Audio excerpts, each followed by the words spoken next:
Hi everyone, my name is Sayantan Manna. I am from first year student of Aerospace Engineering department. Today, I will present about flight control system. At first, I thank you to Captain Sandeep sir who gave me the opportunity to work with this project and for this lovely industrial visit.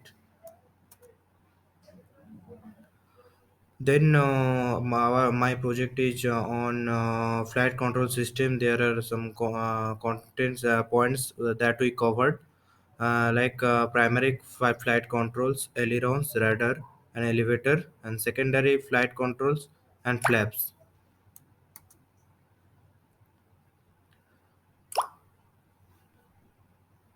Then the flight controls. Aircraft flight control system consists of primary and secondary system.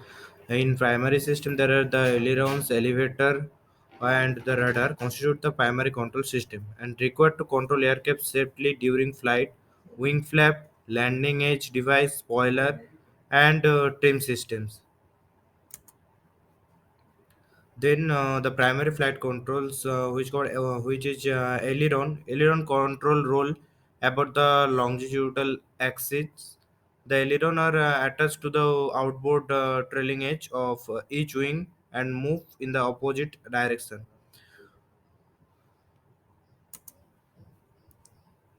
Then ailerons. This is the ailerons image. When ailerons go up, the differential. It show the differential of the aileron. Then the rudder controls movement of the aircraft about the vertical axis. This motion called yaw. Like the other primary control surface, the rudder is a movable surface hinge to a fixed surface. In this case, the rudder is controlled by the left and right rudder paddles. When the rudder is deflected into airflow, a horizontal force is exerted in the opposite direction, and by pushing of left pedal the rudder moves left, thus alters the airflow around the vertical stabilizer and rudder. Then we saw the how a rudder works on a plane.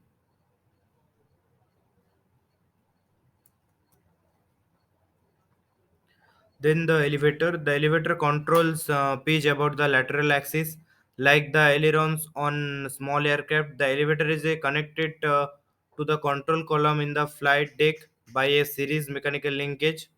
After movement of the control column deflect, the trailing edge of elevator surface off. This is usually referred to as elevator position. The off elevator position decrease the camber of the elevator and creates a downward aerodynamic force. Then the strength of the pitching movement is determined by the distance between the CG and horizontal tail surface, as well as by the aerodynamic effectiveness of the horizontal tail surface. Moving the control column forward has the opposite effect. In case elevator chamber increase, creating more lift, then on the horizontal stabilizer or elevator, this moves the tail upward and pitches the nose down. Again, the pitches movement occurs about the CG. This is the elevator we show in a aeroplane. A,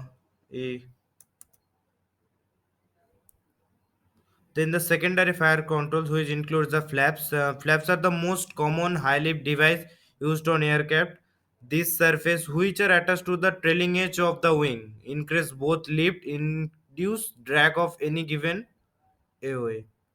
Flaps allow a compromise between high cruising speed and low landing speed because they may be extend when needed and retract into the wing structure when not needed. There are four common types of flap: plain flap, split flap, slotted flap, and flower flap. Then here we show the flaps position. Best efficiency when climbing and cruising descent is descent and increasing wing area for takeoff and initial climb. Maximum lift and high drag approach to landing. This is the position. Maximum drag and reduce lift to breaking the runway. Thank you, everyone.